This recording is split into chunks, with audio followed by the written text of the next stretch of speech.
ஆங்கிலத்திலே ஆற்றிய உரையின் தமிழாக்கத்தை இப்போது தங்கள் முன்னாலே நான் படிக்கின்றேன்.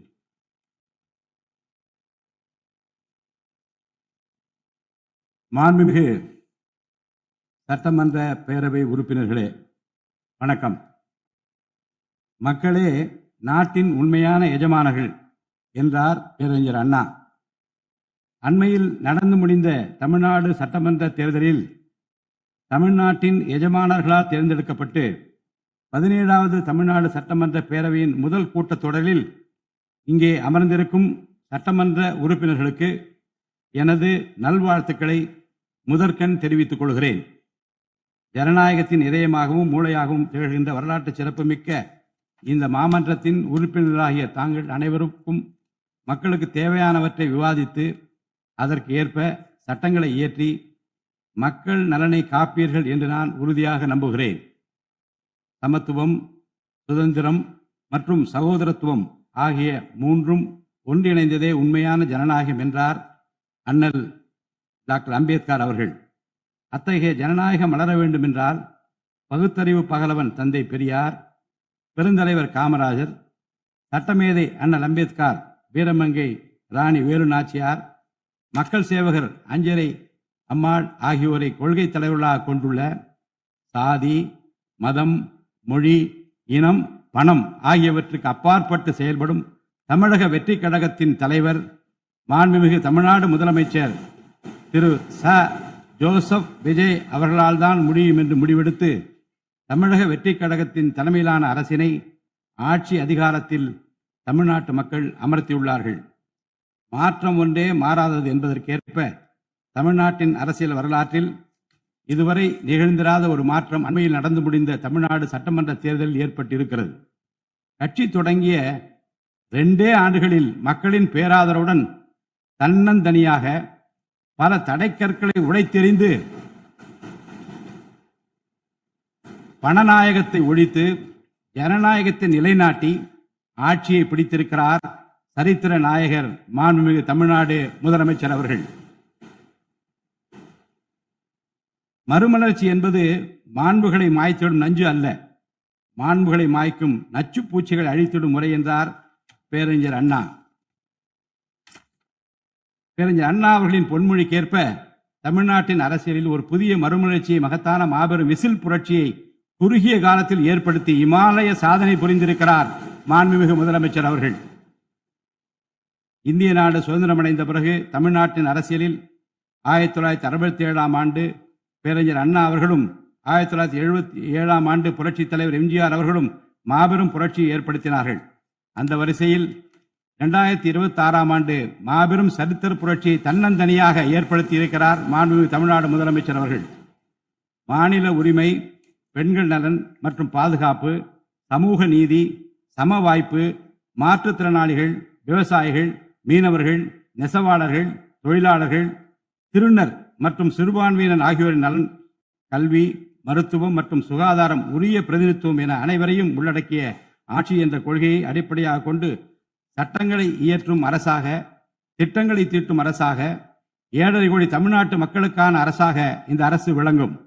தமிழக வெற்றி கழகத்தின் கொள்கை தலைவர்களாக திகழும் பகுத்தறிவு பகலவன் தந்தை பெரியார், பெருந்தலைவர் காமராஜர், சட்டமேதை அண்ணல் அம்பேத்கர், ராணி வேலு நாச்சியார், மக்கள் சேவகர் அஞ்சலை அம்மாள் ஆகியோர் இன்று நம்முடன் இல்லை என்றாலும் அவர்கள் வகுத்து தந்த கொள்கைகளை கட்டிக்காத்து பேரறிஞர் அண்ணா மற்றும் புரட்சித் தலைவர் எம்ஜிஆர் அவர்களது வழியில் ஜனநாயகத்தின் மேன்மையை மேம்படுத்த தேவையான அனைத்து நடவடிக்கைகளையும் இந்த அரசு நடைமுறைப்படுத்தும்.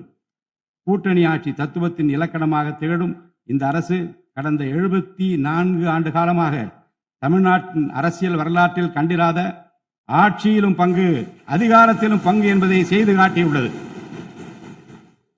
தமிழக வெற்றி கழக அரசு பொறுப்பேற்ற பின்னர் மாண்புமிகு முதலமைச்சர் திரு ச. ஜோசப் விஜய் அவர்கள் புதுதில்லியில் மாண்புமிகு இந்திய பிரதமர் திரு நரேந்திர மோடிஜி அவர்களை நேரில் சந்தித்து தமிழ்நாட்டின் நீண்டகால கோரிக்கைகளான வான்வழி அமைப்பு மையத்தை CABS கேப்ஸ் ஓசூரின் அருகில் நிறுவவும், மேகதாது அணை கட்ட கர்நாடக அரசு முயல்வதை தடுக்கவும், தமிழ்நாட்டு மீனவர்கள் இலங்கை அரசால் கைது செய்யப்படுவதை தடுத்து மீனவர்களையும் அவரது படகுகளையும் உடனே விடுவிப்பதற்கான நடவடிக்கைகள் அடங்கிய கோரிக்கை மனுவை அளித்து தமிழ்நாட்டுக்கு தேவையான நிதி உதவி உள்ளிட்ட அனைத்து உதவிகளையும் வழங்குமாறு கேட்டுக்கொண்டார். மேலும் ஒன்றிய அரசிடம் மாண்புமிகு முதலமைச்சர் அவர்கள் தமிழ்நாட்டிற்கு தேவையான நெடுஞ்சாலை மற்றும் உட்கட்டமைப்பு மேம்பாட்டிற்கான நிதி ஒதுக்கீடு, தேசிய முக்கியத்துவம் வாய்ந்த கல்வி நிறுவனங்களை தமிழ்நாட்டில் நிறுவுதல் மற்றும் ஓசூர், கோயம்புத்தூர் மற்றும் மதுரை நகரங்களுக்கு தேவையான மெட்ரோ ரயில் திட்டங்களுக்கு நிர்வாக ஒப்புதல் வழங்குதல் குறித்து கோரினார். நிதி ஆயோக்கின் 11வது ஆட்சி மன்ற குழு கூட்டத்தில் கலந்து கொண்ட மாண்புமிகு முதலமைச்சர் அவர்கள் இக்கோரிக்கைகளை நிறைவேற்ற மீண்டும் ஒருமுறை ஒன்றிய அரசிடம் வலியுறுத்தினார். இந்த கோரிக்கைகளை கனிவுடன் பரிசீலித்து ஒன்றிய அரசு தமிழ்நாட்டிற்கு தேவையான உதவிகளை செய்யும் என்று எதிர்பார்க்கப்படுகிறது. ஒன்றிய அரசுக்கு தமிழ்நாட்டு மக்கள் செலுத்தும் வரியிலிருந்து தமிழ்நாட்டிற்கு சேர வேண்டிய உரிய நிதி பகிர்வினை கோருவதற்கு தமிழ்நாடு சட்டமன்றத்தில் தீர்மானம் இயற்றப்படும். அவ்வாறு தீர்மானம் நிறைவேற்றுவதோடு நின்று விடாமல் உச்சநீதிமன்றம் வரை சென்று நிதி பகிர்வினை சட்ட ரீதியாக பெறுவதற்காக சட்ட வல்லுநர்கள் அடங்கிய சிறப்பு குழு அமைக்கப்படும். தமிழ்நாட்டிற்கு வரவேண்டிய ஒவ்வொரு ரூபாய் வருவாயும் முறையாக ஆவணப்படுத்தப்பட்டு தமிழ்நாட்டிற்கான நிதி பகிர்வில் ஒன்றிய அரசின் பாரபட்சமான அணுகுமுறை அறிக்கையாக வெளியிடப்படும். மேலும் தமிழ்நாட்டுக்குரிய நியாயமான நிதி பகிர்வை ஒன்றிய அரசிடமிருந்து பெறுவது உறுதி செய்யப்படும். தமிழ்நாட்டின் நலனை பாதுகாப்பதற்கும் மாநில உரிமைகளுக்காக போராடுவதற்கும் மாநிலங்களுக்கு தேவையான நலத்திட்டங்களை நிறைவேற்றுவதற்கும் புதிய கட்டமைப்புகளை உருவாக்குவதற்கும் ஒன்றிய அரசை தொடர்ந்து வலியுறுத்தி பெரும் முனைப்புடன் இந்த அரசு செயல்படும். கடந்த சில ஆண்டுகளில் தமிழ்நாட்டின் நிதி நிலைமை மிக மோசமான சீர்கேட்டை சந்தித்துள்ளது. மாண்புமிகு முதலமைச்சர் அவர்கள் பதவியேற்ற பிறகு ஆற்றிய தனது முதல் உரையில் உறுதியளித்தபடி கடந்த கால அரசின் தவறான நிதி நிர்வாகத்தின் மறைக்கப்பட்ட உண்மை நிலையை வெளிக்கொணரும் வகையில் தமிழ்நாட்டின் நிதி நிலை குறித்த வெள்ளை அறிக்கையை இந்த அரசு வெளியிட்டுள்ளது. கடந்த 5 ஆண்டுகளில் மட்டும் கடனின் அளவு ஏறத்தாழ 2 மடங்காக உயர்ந்தது. 10 லட்சம் கோடி ரூபாய் என்ற அளவை எட்டியுள்ளது. இது தற்போது மாநில மொத்த உள்நாட்டு உற்பத்தி மதிப்பில் ஜிஎஸ்டிபி 28.3% உள்ளது. இதன் காரணமாக தமிழ்நாட்டில் வாழும் ஒவ்வொரு தனி நபர் மீதும் 1 லட்சம் ரூபாய்க்கும் அதிகமான கடன் சுமை உள்ளது. 2024-25 நிதியாண்டில் 48,840 கோடி ரூபாயாக இருந்த மாநிலத்தின் வருவாய் பற்றாக்குறை 2025-26 நிதியாண்டில் 78,324 கோடி ரூபாயாக ஒரே ஆண்டில் உயர்ந்து மாநில மொத்த உள்நாட்டு உற்பத்தி மதிப்பில் ஜிஎஸ்டிபி 2.2% உள்ளது. மொத்த வருவாய் வரவுகளில் கிட்டத்தட்ட 23% வட்டி செலுத்துவதற்கே செலவிடப்படுகிறது. வருவாய் இழப்புகள் மற்றும் வரி வசூல் துறைகளில் நிலவும் திட்டமிட்ட ஊழல் காரணமாக 2021-22 நிதியாண்டில் மாநில மொத்த உள்நாட்டு உற்பத்தி மதிப்பில் 5.93% இருந்த வரி வருவாய் 2025-26 நிதியாண்டில் 5.45% குறைந்துள்ளது. அரசுக்கு நியாயமாக செர வேண்டிய திசை மாறி சென்ற வருவாயை முறையாக அரசின் கருவூலத்திற்கு கொண்டு வர இந்த அரசு ஏற்கனவே ஒருங்கிணைந்த நடவடிக்கைகளை தொடங்கியுள்ளது. இதுவரை தடமாறி சென்ற வருவாயை அரசின் கணக்குக்கு கொண்டு வரும் பொருட்டு மதுபான உற்பத்தியாளருக்கான கூடுதல் சிறப்பு கட்டணத்தை பிரிவிலேஜ் ஃபீ இந்த அரசு அண்மையில் விதித்துள்ளது. இதன் மூலம் அரசின் கருவூல கணக்கில் வரவு வராத வருவாய்கள் அனைத்தும் முழுமையாக முறைப்படுத்தப்படும். அரசின் அதிகாரப்பூர்வ கருவூல வருவாயாக நேரடியாக மாற்ற நடவடிக்கைகள் எடுக்கப்பட்டும் அரசிற்கு ஓர் ஆண்டிற்கு 1000 கோடி ரூபாய் வரை வரவு எதிர்பார்க்கப்படுகிறது. வருவாய் வரவுகளில் ஏற்படும் அனைத்து இழப்புகளையும் அதேபோல் அரசு பணிகள் மற்றும் இதர அரசு செலவினங்களில் ஏற்படும் இழப்புகளையும் தடுத்து நிதி நிலையை மீண்டும் சீரான பாதைக்கு கொண்டு வர இந்த அரசு அனைத்து நடவடிக்கைகளையும் மேற்கொண்டு வருகிறது. இதன் மூலம் தமிழ்நாட்டு மக்களுக்கு அளித்த வாக்குறுதிகளை இந்த அரசு முழுமையாக நிறைவேற்றும். மிகவும் சவாலான நிதி நெருக்கடியினை தமிழ்நாடு அரசு சந்தித்து வரும் வேளையிலும் மக்களுக்கு அளித்த வாக்குறுதிகளை நிறைவேற்றும் முனைப்புடன் இந்த அரசு ஆட்சி பொறுப்பேற்றவுடன் மாண்புமிகு முதலமைச்சர் அவர்கள் முதல் 3 உத்தரவுகளாக நுகர்வோரின் மின் கட்டணத்தினை குறைத்திடும் விதமாக அரசிற்கு ஏற்படக்கூடிய 1730 கோடி ரூபாய் செலவில் 2 மாதங்களுக்கு 500 யூனிட் வரை பயன்படுத்தும் வீடுகளுக்கு 200 யூனிட் இலவச மின்சாரம் வழங்கவும், மாநிலத்தின் அனைத்து மாவட்டங்களிலும் போதைப் பொருள் தடுப்பு சிறப்பு படையினை உருவாக்கவும் மற்றும் பெண்கள் மற்றும் குழந்தைகளின் பாதுகாப்பிற்காக சிங்கப்பெண் சிறப்பு அதிரடி படையினை ஏற்படுத்தவும் ஆணையிட்டுள்ளார். பொது அமைதியை பேணி காப்பது, சட்டத்தின் ஆட்சியை நிலைநிறுத்துவது மற்றும் பெண்களுக்கு எதிரான குற்றங்களை இரும்பு கரம் கொண்டு ஒடுக்கி மகளிர் மற்றும் குழந்தைகளை பாதுகாப்பான சூழ்நிலை உருவாக்குவது இந்த அரசின் முதன்மையான லட்சியமாகும். பெண்களுக்கு எதிரான பாலியல் வன்கொடுமை மற்றும் சமூக விரோத செயல்களில் ஈடுபடுவோர் மீது இந்த அரசு மிக கடுமையான, கண்டிப்பான, விரைவான நடவடிக்கைகளை எடுத்து உரிய சட்ட பிரிவுகளின் கீழ் அதிகபட்ச தண்டனை பெற்றுத்தரும். பெண்கள் மற்றும் குழந்தைகளின் பாதுகாப்பினை உறுதி செய்யும் பொருட்டு உருவாக்கப்பட்ட சிங்கப்பெண் சிறப்பு அதிரடிப்படை 2545 புதிய பணியிடங்களுடன் 319 புதிய 4 சக்கர ரோந்து வாகனங்கள், 101 இருசக்கர வாகனங்கள் மற்றும் ட்ரோன்களுடன் 354 கோடி ரூபாய் நிதி ஒதுக்கீட்டில் இப்பணியினை மிக சிறப்பாக செய்து முடிக்கும். கடந்த சில ஆண்டுகளாக தமிழ்நாட்டில் போதைப்பொருள் கலாச்சாரம் வேரூன்றியுள்ளது. இதனை கட்டுப்படுத்த முந்தைய அரசு ஆக்கப்பூர்வமான நடவடிக்கைகள் எதையும் எடுக்கவில்லை. தமிழ்நாட்டின் சட்டம் ஒழுங்கு சீர்கேட்டிற்கு முதற் காரணம் மாநிலத்தின் பரவலாக கிடைக்கும் போதைப்பொருள் பழக்கம்தான். போதைப்பொருள் இல்லாத தமிழ்நாட்டை உருவாக்குவது இந்த அரசு முழு மூச்சுடன் செயல்படும். இதனை செயல்படுத்தும் விதமாக போதைப்பொருள் தடுப்பு சிறப்பு படை அனைத்து மாவட்டங்களை உருவாக்க இந்த அரசு உத்தரவிட்டுள்ளது. போதைப்பொருள் நடமாட்டத்தை முற்றிலுமாக ஒழிக்க தேவையான அனைத்து நடவடிக்கைகளையும் இந்த அரசு எடுத்து வருகிறது. பொதுமக்களின் நலனில் பெரிதும் அக்கறை கொண்ட இந்த அரசு பொறுப்பேற்றவுடன் முதற்கட்டமாக வழிபாட்டு தலங்கள், கல்வி நிறுவனங்கள் மற்றும் பேருந்து நிலையங்களுக்கு அருகில் 500 மீட்டர் தொலைவில் அமைந்திருந்த 717 மதுபான சில்லறை விற்பனை கடைகள் மூடப்பட்டுள்ளன. கள்ளச்சாராய நடமாட்டம் மற்றும் சட்டவிரோத மது விற்பனையை முற்றிலும் ஒழிப்பதற்கும் இத்துறையில் முழுமையான கண்காணிப்பை ஏற்படுத்துவதற்கும் தேவையான கடுமையான விதிமுறைகள் உருவாக்கப்பட்டு நடைமுறைப்படுத்தப்படும். இதன் மூலமாக ஆயத்தீர்வை வசூல் மற்றும் மதுபான விநியோகத்தில் உள்ள முறைகேடுகள் தடுக்கப்பட்டு மாநிலத்தின் சமூக பொருளாதார சூழல் நல்வழிப்படுத்தப்படும். தமிழ்நாட்டில் கனிம வளத்துறையில் மலிந்து கிடக்கும் ஊழல் முறைகேடுகள் காரணமாக கனிம வளங்கள் மூலம் கிடைக்கும் வருவாயில் பெரும் அளவில் இழப்பு ஏற்பட்டுள்ளது. மாநிலத்தில் உள்ள கனிம வளங்களை திறம்படவும் சுற்றுச்சூழலுக்கு உகந்த வகையில் நீடித்த காலத்திற்கு பயன்படுத்துவதையும் இந்த அரசு உறுதி செய்யும். அரசின் கருவூலத்திற்கு வரவேண்டிய வருவாய் வேறு வழிகளில் திசை மாறி செல்வதை தடுத்து அது முறையாக வந்து சேருவதை உறுதி செய்வதற்காக முறையான ஒழுங்குமுறை மற்றும் அமலாக்கத்தின் மூலம் திட்டமிட்ட சட்டவிரோத கனிம தொழிலும் வரி ஏய்ப்பும் இரும்பு கரம் கொண்டு ஒடுக்கப்படுகின்றன. இந்த முயற்சிகளின் வாயிலாக கனிமங்கள் மூலமாக கிடைக்கும் வருவாயை இரட்டிப்பாக்க அரசு தீவிரமாக முயன்று வருகிறது. இந்த அரசு பொறுப்பேற்றவுடன் தமிழ்நாட்டில் உள்ள ஏரிகள் மற்றும் குளங்களில் படிந்துள்ள வண்டல் மண்ணை விவசாய பெருமக்கள், மட்பாண்ட தொழிலாளர்கள் மற்றும் தனிநபர்களின் வீட்டு உபயோகங்களுக்கு விலையில்லாமல் வழங்குவதற்கு அனுமதி அளிக்கப்பட்டுள்ளது. இதன் மூலம் நீர்நிலைகளின் கொள்ளளவு அதிகரிப்பதற்கு வழிவகை ஏற்படுவதுடன் மழைநீர் மற்றும் நிலத்தடி நீர் சேமிப்பிற்கும் உதவிகரமாக இருக்கும்.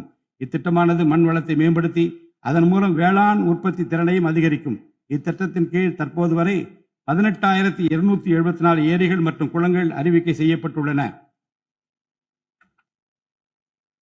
வேளாண் பெருமக்களுக்கு உதவும் வகையில் கூட்டுறவு சங்கங்களின் மூலம் 75,000 ரூபாய் வரை பயிர்க்கடன் பெற்ற விவசாயிகளுக்கு 100% முழுமையாக பயிர்க்கடன் தள்ளுபடி செய்தும், மற்ற விவசாயிகளுக்கு 35,000 ரூபாய் பயிர்க்கடன் தள்ளுபடி செய்தும் மாண்புமிகு தமிழ்நாடு முதலமைச்சர் உத்தரவிட்டுள்ளார்.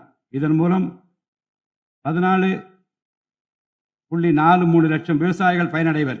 இதனால் சுமார் 6,000 கோடி ரூபாய் அரசிற்கு கூடுதல் செலவினம் ஏற்படும். வேளாண் துறையை மறுமலர்ச்சி அடைய செய்வதும் வேளாண் பெருமக்களின் வாழ்வாதாரத்தை மேம்படுத்துவதுமே இந்த அரசின் முதன்மையாக கொள்கையாகும். விவசாயிகளுக்கு வழங்கப்படும் உடனடி நிதி உதவிகள் மற்றும் கடன் தள்ளுபடிகள் மட்டுமின்றி முறையான நீர்ப்பாசன மேலாண்மை, நவீன விவசாய தொழில்நுட்பங்கள், குளிர்பதன கிடங்கு வசதிகளை மேம்படுத்துதல் மற்றும் விளைபொருட்களுக்கு உரிய லாபகரமான விலை கிடைப்பதை உறுதி செய்தல் போன்றவற்றின் மூலம் விவசாயிகளின் நலன்களை காக்கும் முதன்மை சக்தியாக இந்த அரசு செயல்படும்.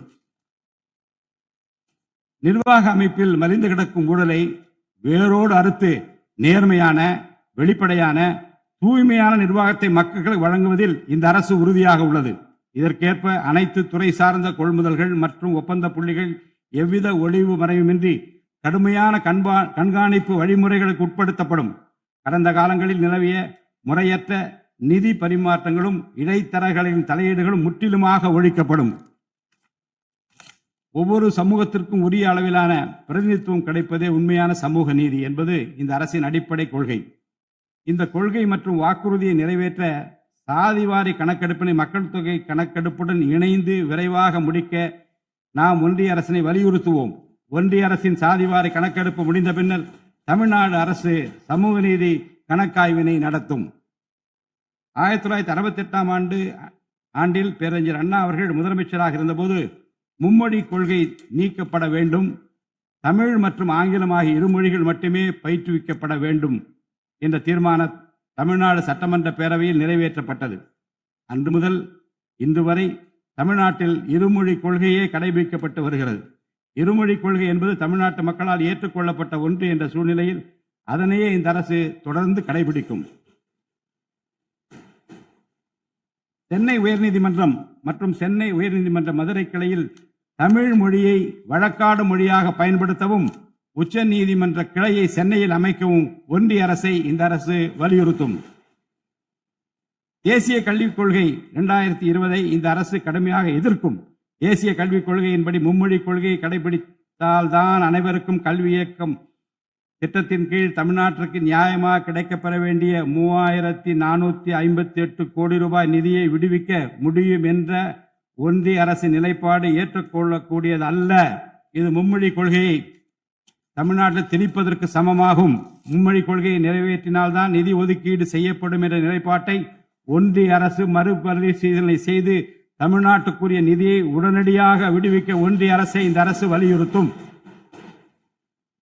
அரசியலமைப்பு சட்டத்தின் கீழ் கல்வியானது பொதுப்பட்டியலில் இருப்பதன் காரணமாக நீட் தேர்வு, தேசிய கல்விக் கொள்கை திணிப்பு, மும்மொழி கொள்கை போன்ற பிரச்சனைகள் ஏற்படுகின்றன. எனவே கல்வியை பொது பட்டியலில் இருந்து மாநில பட்டியலுக்கு மாற்ற தேவையான அனைத்து முயற்சிகளையும் இந்த அரசு மேற்கொள்ளும்.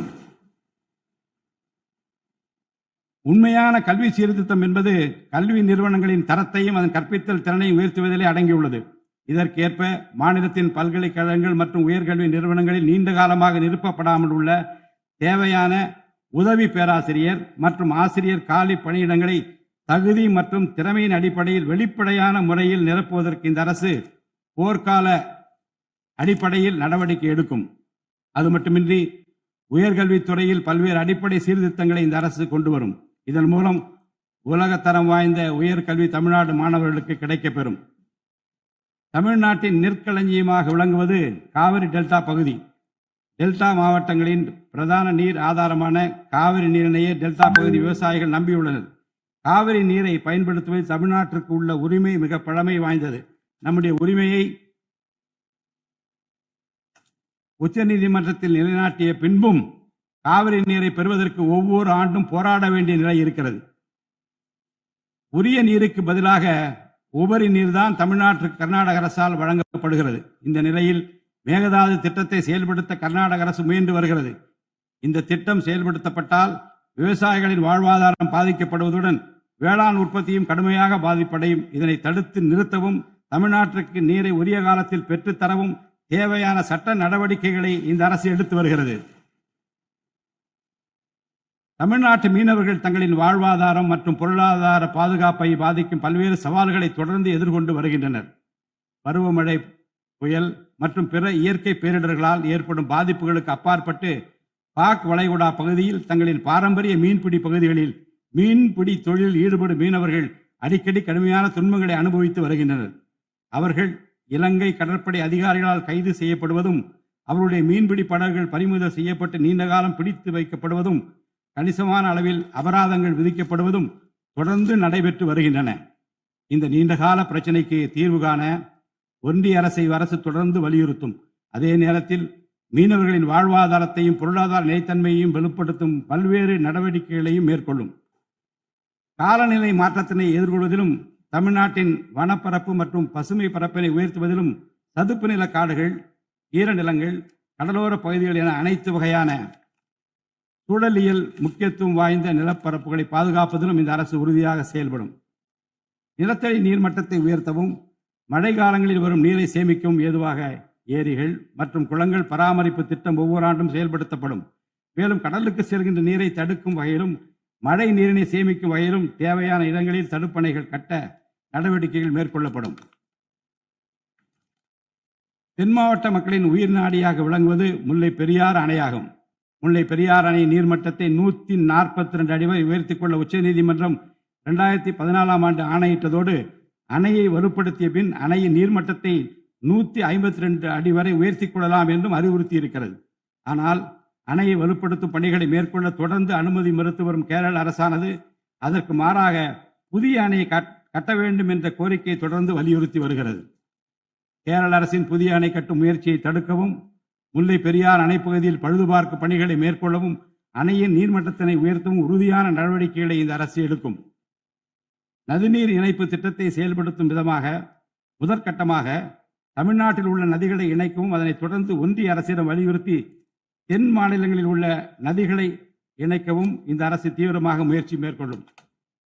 கீழடி, ஆதிச்சநல்லூர், கொடுமணல், மயிலாடும்பாறை, சிவகலை, அழகன்குளம், அரிக்கமேடு, சல்வன்குப்பம் மற்றும் பூம்புகார் ஆகிய தலங்களில் தொடர்ந்து தொல்லியல் துறை ஆராய்ச்சி மேற்கொள்ளவும், கீழடி, ஆதிச்சநல்லூர் ஆகிய இரு தலங்களுக்கு யுனெஸ்கோவின் உலக பாரம்பரிய சின்னம் என்ற அங்கீகாரத்தை கிடைக்கவும், இத்தலங்களுக்கு பள்ளி மாணவர்களை கல்வி சுற்றுலா அழைத்து செல்லவும் இந்த அரசு வழிவகை செய்யும்.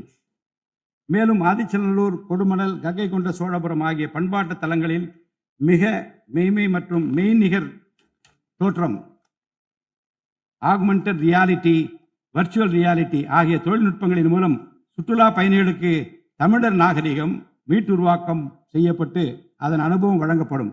இவற்றுடன் இணைந்து மாநிலத்தின் இயற்கை வளங்களையும் சுற்றுச்சூழல் சமநிலையையும் பேணிக்காக்கும் வகையில் ஒரு விரிவான நிலையான சுற்றுலா கொள்கை, சஸ்டைனபிள் டூரிசம் பாலிசி வகுக்கப்படும். சுற்றுச்சூழல் பாதுகாப்போடு உட்கமைப்பை மேம்படுத்தி தமிழ்நாட்டை உலகளாவிய பாரம்பரிய மற்றும் சூழல்சார் சுற்றுலா தலமாக இந்த அரசு மாற்றும். வரும் 2036ஆம் ஆண்டிற்குள் தமிழ்நாட்டை $15 டிரில்லியன் பொருளாதாரம் கொண்ட மாநிலமாக உருவாக்கிட வேண்டும் என்ற முதலமைச்சர் அவர்களின்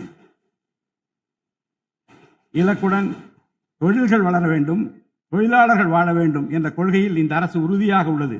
தமிழ்நாட்டில் தொழில் வளர்ச்சியை மேம்படுத்தும் வகையில் தொழில் நிறுவனங்கள் தொடங்குவதற்கான நடைமுறைகள் எளிமைப்படுத்தப்படும். இதன்படி குறு, சிறு மற்றும் நடுத்தர தொழில்கள் தொடங்க தேவையான அனுமதியினை ஒற்றைச்சாளர முறையில் விரைவாக வழங்குவதற்கான நடவடிக்கைகளை இந்த அரசு எடுக்கும். இதன் மூலம் தமிழ்நாடு தொழில் வளர்ச்சி அடைவதோடு லட்சக்கணக்கான வேலை வாய்ப்புகள் உருவாக்கப்படும். மாநிலத்தின் பொருளாதார நிலைத்தன்மையையும் தொழில்துறை வளர்ச்சியையும் ஊக்குவிக்கும் நோக்குடன் முந்தைய தொழில் கொள்கைகளின் தொடர்ச்சியை பேணுவதோடு தற்கால மற்றும் வருங்கால தேவைகளை கருத்தில் கொண்டு ஒரு புதிய தொழில் கொள்கையை இந்த அரசு வகுத்து உள்நாட்டு மற்றும் உலகளாவிய நிறுவனங்கள் தமிழ்நாட்டில் தங்களது முதலீடுகளை மேற்கொள்வதற்கான சிறப்பு ஊக்கத்தொகை திட்டங்களை இந்த அரசு செயல்படுத்தும். அனைத்து துறைகளுக்கும் பொருந்தக்கூடிய வகையில் ஒற்றைச்சாளர முறை, சிங்கிள் விண்டோ சிஸ்டம் முழுமையான டிஜிட்டல் தளமாக மேம்படுத்தி எவ்வித நிர்வாக தாமதமுமின்றி அனைத்து அனுமதிகளையும் விரைந்து வழங்கி தொழில் தொடங்குவதை எளிதாக்கும். ஈஸ் ஆஃப் டூயிங் பிசினஸ் சூழலை இந்த அரசு மேம்படுத்தும். பன்னாட்டு நிறுவனங்களின் முதலீடுகளை ஈர்க்கும் வகையில் தமிழ்நாடு முதலீட்டாளர் ஊக்குவிப்பு ஆணையம் ஒன்று தலைமைச் செயலாளர் தலைமையில் ஏற்படுத்தப்படும். இந்த ஆணையத்தின் மூலம் 200 கோடி ரூபாய்க்கும் அதிகமாக முதலீடு செய்யும் நிறுவனங்கள் அல்லது 5000 பேருக்கு வேலை வாய்ப்பு வழங்கும் நிறுவனங்களுக்கு விரைந்து தொழில் தொடங்க அனுமதி அளிக்க நடவடிக்கை எடுக்கப்படும். வறுமையில்லா தமிழ்நாட்டை உருவாக்குவது இந்த அரசின் முதன்மையான குறிக்கோள். வறுமையை முற்றிலும் ஒழிக்கும் வகையில் தமிழ்நாட்டில் உள்ள ஏழை குடும்பங்கள் கண்டறியப்பட்டு அவர்களுக்கு அரசின் நலத்திட்டங்கள் சென்றடைவதை உறுதி செய்வதுடன் அவர்களின் வாழ்வாதாரத்தை மேம்படுத்தவும் அவர்கள் சுய தொழில் செய்வதற்கான வாய்ப்புகளையும் வசதிகளையும் இந்த அரசு ஏற்படுத்தி தரும். இந்தியாவில் நகரமயமாதல் முன்னோடிய மாநிலமாக தமிழ்நாடு விளங்குகிறது. வரும் 2031ஆம் ஆண்டிற்குள் நகர்ப்புற சிறப்பிற்கான இந்தியாவின் முன்மாதிரி மாநிலமாக தமிழ்நாடு திகழும். தமிழ்நாட்டில் உள்ள ஒவ்வொரு மாநகராட்சி, நகராட்சி மற்றும் பேரூராட்சியும் தங்களது குடிமக்களுக்கு உயர்தர வாழ்க்கையை உறுதி செய்யும் வகையில் தூய்மையான குடிநீர் விநியோகம், நவீன நகர்ப்புற கட்டமைப்பு, பசுமையான மற்றும் தூய்மையான சூழல், டிஜிட்டல் நிர்வாகம் மற்றும் நிலையான பொருளாதார வாய்ப்புகளை அடுத்த 5 ஆண்டுகளில் வழங்கும். அரசு துறைகளில் உள்ள காலி பணியிடங்களை நிரப்ப குறித்த நேரத்தில் எவ்வித ஒளிவு மறைவுமின்றி தேர்வாணையங்கள் மூலம் தேர்வுகள் நடத்தப்பட்டு முறைப்படி காலி பணியிடங்கள் நிரப்பப்படும். இதன் மூலம் ஆயிரக்கணக்கான இளைஞர்களின் அரசு பணி கனவு மெய்ப்படும். செயற்கை நுண்ணறிவிற்கு தனி கவனம் செலுத்த வேண்டியதன் அவசியத்தை கருத்தில் கொண்டு இந்த அரசு தகவல் தொழில்நுட்பவியல் மற்றும் டிஜிட்டல் சேவைகள் துறையின் வரம்பை செயற்கை நுண்ணறிவையும் உள்ளடக்கும் வகையில் விரிவுபடுத்தியுள்ளது. அரசு துறைகளின் செயல்திறனை மேம்படுத்தவும் பொதுமக்களுக்கு சிறந்த மின் ஆளுமை கவர்னன்ஸ் சேவைகளை வழங்கவும் இத்துறை செயற்கை நுண்ணறிவு கருவிகளை பயன்படுத்த துணை புரியும். தமிழ்நாடு அரசு சமூக நீதியை காப்பதில் உறுதியுடன் இருந்து தமிழ்நாட்டின் 69% இடஒதுக்கீட்டை பாதுகாப்பதற்கான அனைத்து முயற்சிகளை மேற்கொண்டு வருகிறது. மேலும் சிறுபான்மையினரின் அரணாக திகழும் அரசு சிறுபான்மையினரின் முன்னேற்றத்திற்கும் அவர்களின் உரிமைகளை நிலைநாட்டவும் என்றும் உறுதுணையாக இருக்கும். இந்த அரசு ஒரு உண்மையான மதசார்பற்ற சமூக நீதி அரசாக திகழும் என்பதில் எனக்கு ஐயமில்லை. ஆதி திராவிடர் மற்றும் பழங்குடியினருக்கான உயர்தர பள்ளி கல்வி, உலகின் தலைசிறந்த பல்கலைக்கழகங்கள், உயர்கல்வி, வேலைவாய்ப்பு மற்றும் சுய தொழில் வாய்ப்புகள், வீடு மற்றும் உட்கட்டமைப்பு வசதிகள், திறன் மேம்பாடு, பொருளாதார மற்றும் வாழ்வாதார மேம்பாடு என அனைத்து வகையிலும் ஆதி திராவிட மற்றும் பழங்குடியின மக்களின் சமூக நீதியினை நிலைநாட்டும் அரசாக இந்த அரசு திகழும். மாற்றுத்திறனாளிகளின் நலனை பேணி பாதுகாக்க இந்த அரசு உறுதி பூண்டுள்ளது. மாற்றுத்திறனாளிகளின் உரிமைகள், சமத்துவம் மற்றும் சமூக பாதுகாப்பினை உறுதி செய்யும் முன்னணி மாநிலமாக தமிழ்நாடு அரசு திகழும்.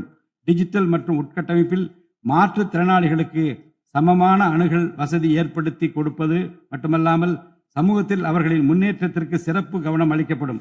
மாற்றுத்திறனாளிக்கான 4% இடஒதுக்கீட்டு முறையாக நடைமுறைப்படுத்தவும் இந்த அரசு நடவடிக்கை எடுக்கும். எதிர்கால ஒலிம்பிக் வெற்றியாளர்களை உருவாக்கவும் தமிழ்நாட்டை இந்தியாவின் முன்னணி விளையாட்டு ஆற்றல் மையமாக நிலைநிறுத்துவதையும் நோக்கமாக கொண்டு ஒலிம்பிக் உயர் திறன் மையங்கள், ஒலிம்பிக் சென்டர்ஸ் ஆஃப் எக்ஸலன்ஸ் அமைக்க இந்த அரசால் நடவடிக்கை மேற்கொள்ளப்படும். இம்மையங்கள் உலக தரத்திலான பயிற்சி, உட்கட்டமைப்பு, உயர்தர பயிற்சி, நவீன விளையாட்டு, அறிவியல் வசதிகள், செயல்திறன் பகுப்பாய்வு மற்றும் முழுமையான விளையாட்டு மேம்பாட்டு சேவைகள் வழங்கும். திருநர் கண்ணியத்துடன் வாழ வழி செய்யும் விதமாக அவர்களுக்கு திறன் மேம்பாட்டு பயிற்சி வழங்கவும், சுய உதவி குழுக்கள் அமைத்திடவும், வாழ்வாதார வாய்ப்புகள் மற்றும் வேலை வாய்ப்பு பெற்றிட துணை புரிந்தும் வீட்டு வசதிகளை உருவாக்கிடவும் இந்த அரசு உறுதுணையாக இருக்கும். நமது வரலாற்று சிறப்புமிக்க ஆன்மீக கோயில்களின் நிர்வாகத்தை மேம்படுத்தும் வகையில் இந்து சமய அறநிலையத்துறையில் கட்டமைப்பு சீர்திருத்தங்களை இந்த அரசு மேற்கொள்ளும். கோயில் சொத்துக்கள், நிலங்கள் மற்றும் அறக்கட்டளை வருவாய்கள் அனைத்தையும் முழுமையாக தணிக்கை ஆடிட் செய்வதற்கும் கணக்குகளை வெளிப்படையாகவும் கணினிமயமாகவும் கொண்டு வருவதற்கும் நடவடிக்கை எடுக்கப்படும். முந்தைய காலங்களில் நிலவி வந்த நிர்வாக முறைகேடுகள் முற்றிலும் களையப்பட்டு கோயில்களில் அசையும் மற்றும் அசையா சொத்துக்கள் அனைத்தும் அதன் புனிதமான நோக்கங்களுக்காக மட்டுமே பயன்படுத்தப்படும் இந்த அரசால் உறுதி செய்யப்படும். அரசின் நலத்திட்டங்களை மக்களிடம் எடுத்துச் செல்வதில் முக்கிய பங்கு வகிப்பவர்கள் அரசு ஊழியர்கள். இளைய சமுதாயத்தை நல்வழிப்படுத்துவதில் முக்கிய பங்கு வகிப்பவர்கள் ஆசிரியர்கள். அரசு ஊழியர்கள், ஆசிரியர்கள் மற்றும் ஓய்வூதியதாரர்களின் நலன்களை தொடர்ந்து பாதுகாக்கப்படும். அவர்களுக்கான மருத்துவ காப்பீட்டு திட்டங்கள் மேலும் செம்மைப்படுத்தப்படும். தமிழ்நாட்டின் வளர்ச்சியினை மேலும் ஊக்குவித்துவிடவும், மக்களின் வாழ்வாதாரத்தினை மேம்படுத்திடவும் அனைத்து துறைகளையும் உள்ளடக்கிய வெற்றி தமிழகம் தொலைநோக்கு திட்டங்கள் அடுத்த 5 ஆண்டுகளில் இவ்வரசு செயல்படுத்தும். தமிழ் அடையாளம் மற்றும் பெருமை, கண்ணியமான வாழ்வு மற்றும் சமூக பாதுகாப்பு, மகளிர் நலன், இளைஞர் நலன், விவசாயிகள், விவசாய கூலி தொழிலாளர்கள் மற்றும் மீனவர் நலன், உலகத்தரம் வாய்ந்த கல்வி, வளமான தமிழ்நாடு, சிறந்த மருத்துவம் மற்றும் சுற்றுச்சூழல், உலகத்தரமான கட்டமைப்பு மற்றும் மக்கள் நல அரசு, நேர்மையான மற்றும் வெளிப்படையான நிர்வாகம் என 10 தூண்களை உள்ளடக்கிய வளர்ச்சி பாதையாக இது இருக்கும். எத்தனை தடைகள் வந்தாலும் அனைத்தையும் தகர்த்தெறிந்து ஊழலற்ற நேர்மையான நிர்வாகத்தை தந்து அதன் மூலம் பொருளாதார மறுமலர்ச்சியை ஏற்படுத்திட இந்த அரசு உறுதி பூண்டுள்ளது. அரசின் நலத்திட்டங்கள் அனைத்து பிரிவினரையும் சென்றடைய இந்த அரசு செயலாற்றும். இந்த அரசால் அறிவிக்கப்பட்ட வாக்குறுதிகள் அனைத்தும் மாநிலத்தின் நிதி நிலையை சீரமைத்து வருங்காலங்களில் ஒவ்வொன்றாக நிறைவேற்றப்படும். தமிழ்நாட்டு மக்கள் மிகுந்த எதிர்பார்ப்புக்கிடையில் படைபலம், பணபலம், அதிகார பலத்தை மீறி மாண்புமிகு முதலமைச்சர் திரு ஜோசப் விஜய் அவர்களின் தலைமையிலான இந்த அரசை தேர்ந்தெடுத்திருக்கிறார்கள். இம்மக்களின் எதிர்பார்ப்புகளை நிறைவேற்ற வேண்டியது இந்த அரசின் கடமை. இந்த கடமையை நிறைவேற்ற சட்டமன்ற உறுப்பினராகிய நீங்கள் எல்லாம் இந்த அரசுக்கு ஒத்துழைப்பு அளிப்பீர்கள் என்று நம்புகிறேன். இந்த மாமன்றத்தில் நடைபெறும் விவாதங்களில் கலந்து கொண்டு அரசுக்கு ஆக்கப்பூர்வமான ஆலோசனைகளை வழங்குவீர்கள் என்பது எனக்கு ஐயமில்லை. பிறப்புக்கும் எல்லா உயிர்க்கும் என்ற வள்ளுவரின் வாக்கிற்கு ஏற்றார் போல அனைவருக்குமான அரசாக, மக்களுக்கான அரசாக, வெறுப்பு வெறுப்பின்றி நேர்மையாக, வெளிப்படையாக, ஒளிவு மறைவின்றி இந்த அரசு செயல்படும். தமிழ்நாட்டை இந்தியாவிலேயே தலை சிறந்த மாநிலமாக உருவாக்கி காட்டுவோம். மற்ற மாநிலங்களுக்கு முன்மாதிரியாக தமிழ்நாடு விளங்க பாடுபடுவோம். அரசின் இந்த முயற்சிக்கு சட்டமன்ற உறுப்பினர்கள் அனைவரும் முழு ஒத்துழைப்பு நல்க வேண்டும் என்று கேட்டு எனது உரையை நிறைவு செய்கிறேன். நன்றி, வணக்கம்.